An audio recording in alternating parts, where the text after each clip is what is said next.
उमरो अयार सफ़र करता हुआ जब एक सराय में ठहरा तो चूंकि सफ़र की वजह से वो बेहद थका हुआ था, इसलिए खाना खाते ही वो अपने कमरे में जाकर बिस्तर पर लेट गया। लेकिन अभी इसे वहाँ लेटे हुए थोड़ी ही देर हुई थी कि दरवाजे पर दस्तक की आवाज़ सुनाई दी। उमरो अयार दस्तक की आवाज़ सुनकर बेअख्तियार उठ बैठा। वो हैरान था कि इसके दरवाजे पर दस्तक देने वाला कौन हो सकता है, क्योंकि यहाँ तो कोई भी इससे वाकिफ़ नहीं था। कौन है? उमरो अयार ने ऊंची आवाज़ में कहा। दरवाज़ा खोलिए ख्वाजा उमरो, मैं यहाँ के बादशाह का ख़ास एलची हूँ। बाहर से आवाज़ आई तो उमरो अयार बिस्तर से उठा और इसने आगे बढ़कर दरवाज़ा खोल दिया। दरवाजे पर वाकई एक आदमी मौजूद था, जिसके जिस्म पर शाही लिबास था। आओ अंदर आ जाओ, उमरो ने एक तरफ हटते हुए कहा तो एलची अंदर आ गया और इसने उमरो को बड़े मौदबाना अंदाज में सलाम किया। कुर्सी पर बैठो और मुझे बताओ कि तुम्हारा बादशाह कौन है और तुम मुझे कैसे जानते हो, जबकि यहाँ तो मुझे कोई नहीं जानता, उमरो अयार ने कहा। तो एलची एक कुर्सी पर बैठ गया। ख्वाजा उमरो, ये तुम्हारी भूल है कि तुम्हें कोई नहीं जानता। तुम तो पूरी दुनिया में मशहूर हो। तुम जैसे ही इस मुल्क की सरहद में दाखिल हुए, हमारे बादशाह को इत्तला मिल गई और ये मुल्क नासान है और हमारे बादशाह का नाम अलिब बादशाह है। अलिब बादशाह आजकल बहुत परेशान है क्योंकि एक वहशी बूढ़े जादूगर ने, जिसका किला यहाँ से दूर एक वीरान इलाके में है, वो अलिब बादशाह के फौजियों को पकड़कर अपने किले में ले जाता है और फिर इन्हें हलाक करके इनका खून पी जाता है। इनकी लाशें वापस फेंक देता है। अलिब बादशाह ने फौजें लेकर इस पर हमला किया, लेकिन चूंकि वो बहुत बड़ा जादूगर है, इसलिए फौजों के जाते ही किला गायब हो जाता है। जब अलिब बादशाह को इत्तला मिली कि दुनिया का सबसे बड़ा अय्यार ख्वाजा उमरो अयार इसके मुल्क में आया है, तो वो बेहद खुश हुआ। इसने तुम्हें बुला भेजा है ताकि तुम्हें तुम्हारी मर्जी का इनाम देकर इस जादूगर का खात्मा कराए, एलची ने तफसील बताते हुए कहा। और इनाम का सुनकर उमरों की आंखों में चमक आ गई। अच्छा, अगर इनाम की बात है तो मैं ज़रूर चलूँगा, उमरों ने खुश होते हुए कहा। और फिर तैयार होकर वो बादशाह के एलची के साथ इसकी बग्घी में सवार होकर शाही महल की तरफ रवाना हो गया। वहाँ अलिब बादशाह ने इसका बड़े पुरजोश अंदाज में इस्तकबाल किया, इसकी बेहद तारीफ की और पेशगी इनाम के तौर पर इसे बहुत से हीरे जवाहरात दिए। ख्वाजा उमरो, अगर तुम इस वहशी जादूगर का खात्मा कर दो तो मेरा वादा है कि मैं अपना आधा खजाना तुम्हें इनाम में दे दूंगा, बादशाह ने कहा। तो उमरो बेइख्तियार खुशी से उछल पड़ा, क्योंकि मुल्क नासान के ख़जाने के बारे में इसने सुन रखा था कि वो बहुत बड़ा ख़जाना है, इसलिए खुशी से इसकी बाँछें खिल गईं। मुझे तफसील बताएं, बादशाह सलामत। कहाँ रहता है ये नामुराद वहशी जादूगर? मैं अभी और इसी वक्त इसके खात्मे के लिए रवाना हो जाना चाहता हूँ, उमरों ने खुश होते हुए कहा। यहाँ से काफ़ी दूर एक वीरान इलाका है, वहाँ इसका किला है, लेकिन जैसे ही फौजें वहाँ जाती हैं या कोई काफिला जाता है तो ये किला गायब हो जाता है।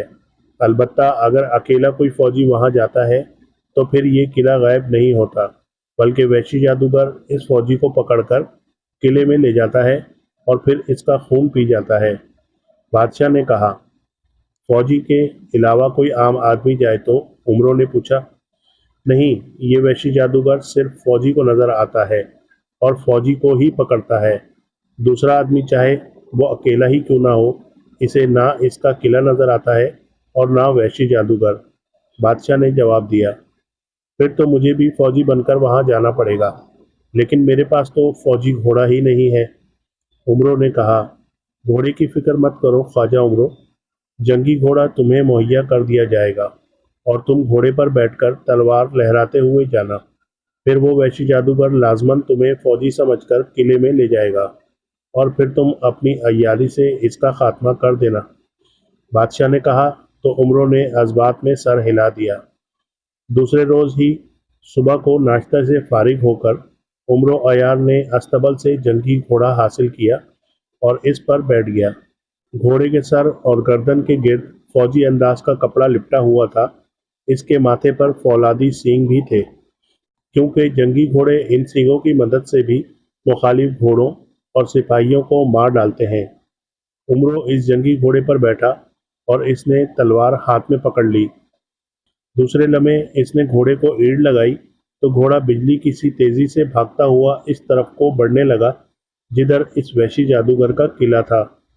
तकरीबन 1 घंटे के सफर के बाद उमरों को वो किला नजर आ गया, जो एक ऊंचे टीले पर बना हुआ था। इस लम्हे इस किले के करीब ही एक आदमी का चेहरा नजर आने लगा। इसने सर पर पट्टी बांध रखी थी। इसकी बड़ी बड़ी सुर्ख आंखें थी, सर और दाढ़ी के बाल बिखरे हुए थे और वो वाकई कोई वहशी आदमी नजर आ रहा था।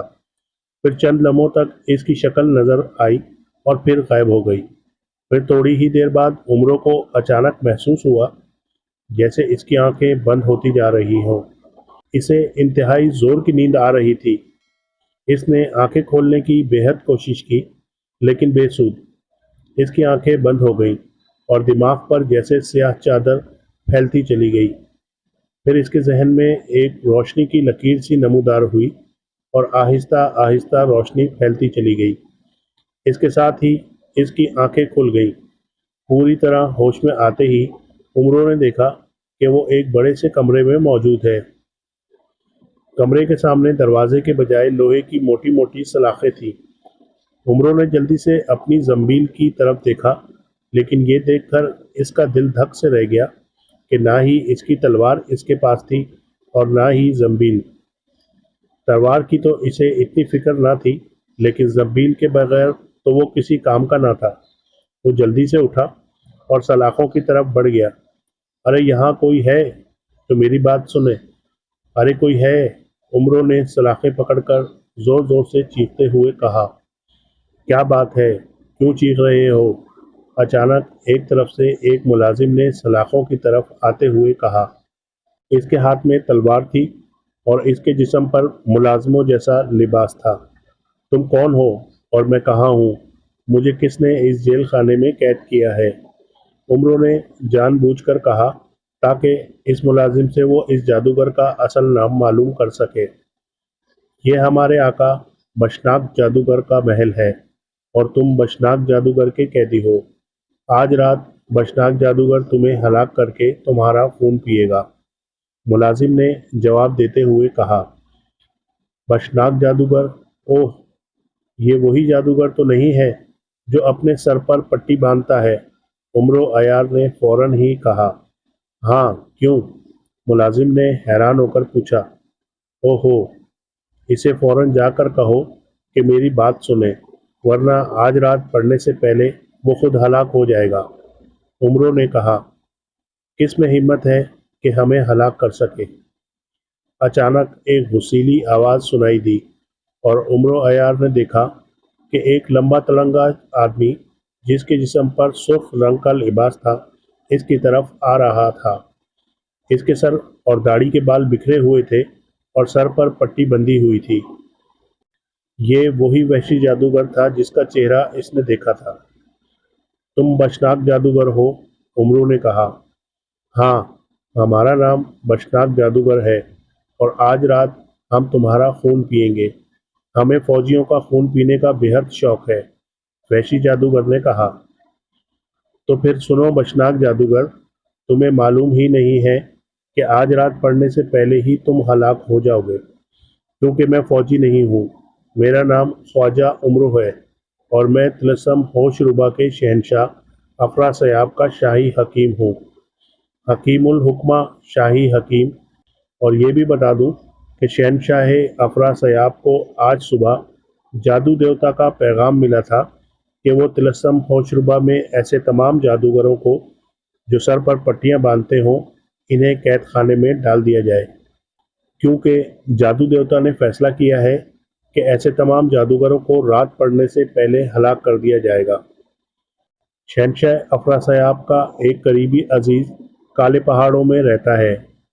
इसकी भी आदत है कि वो सर पर पट्टी बांधता है और शहनशाह अफरा सयाब ना चाहता था कि वो भी हलाक हो जाए। इसलिए इसने मुझे जंगी घोड़ा देकर भेजा है کہ میں جلد از جلد اس کے پاس پہنچ کر اسے یہ ساری باتیں بتا سکوں تاکہ وہ سر سے پٹی اتار دے، کیونکہ اسے پٹی باندھنے کا بے حد شوق ہے۔ اس طرح اس کی زندگی بچ جائے گی، مگر تم نے مجھے قید کر لیا۔ عمر و عیار نے اپنی عیاری کا جال بچھاتے ہوئے کہا، اچھا اگر یہ بات ہے تو پھر میں یہ پٹی اتار دیتا ہوں، مجھے اس کے باندھنے کا کوئی شوق نہیں ہے۔ وحشی جادوگر نے کہا، اور پھر اس نے پٹی اتار دی۔ اب اس پٹی کو تم کہاں پھینکو گے؟ عمرو نے پوچھا۔ کیوں؟ تم کیوں پوچھ رہے ہو؟ وحشی جادوگر نے چونک کر پوچھا۔ اس لیے کہ اگر اس پٹی کو تم نے وہ خاص تیل لگائے بغیر پھینک دیا جو میرے پاس ہے تو پھر رات پڑتے ہی اس پٹی کو خود بخود آگ لگ جائے گی، اور جیسے ہی اس پٹی کو آگ لگے گی تم بھی ساتھ ہی جل کر مر جاؤ گے۔ اس لیے اس پر خاص تیل لگانا پڑتا ہے تاکہ اسے آگ نہ لگ سکے۔ عمرو نے کہا، کہاں ہے وہ تیل؟ مجھے دو تاکہ میں اس پٹی پر لگا سکوں۔ تم نے تو مجھے خواہ مخواہ الجھن میں ڈال دیا ہے۔ اگر تم طلسم ہوشربا اور اس کے شہنشاہ افرا سیاب اور جادو دیوتا کا نام نہ لیتے تو میں سمجھتا کہ تم ویسے ہی باتیں کر رہے ہو، لیکن اب تمہاری باتیں سن کر میں پریشان ہو گیا ہوں۔ وحشی جادوگر نے ہونٹ بھیجتے ہوئے کہا، وہ میرا تھیلا کہاں ہے؟ وہ مجھے دو، میں تمہیں اس میں سے خاص تیل نکال دیتا ہوں۔ عمر و عیار نے کہا۔ تو وحشی جادوگر نے ہاتھ فضا میں لہرایا تو اس کے ہاتھ میں عمر و عیار کی زنبیل آ گئی، جو اس نے عمر و عیار کی طرف بڑھا دی۔ عمر و عیار نے جلدی سے زنبیل لے لی۔ اس کے چہرے پر اب اطمینان کی جھلکیاں ابھر آئی تھیں۔ اب اس جیل خانے سے مجھے باہر نکالو، اور ہاں یہ بتاؤ تمہاری جان تو تمہارے اندر ہی ہے نا؟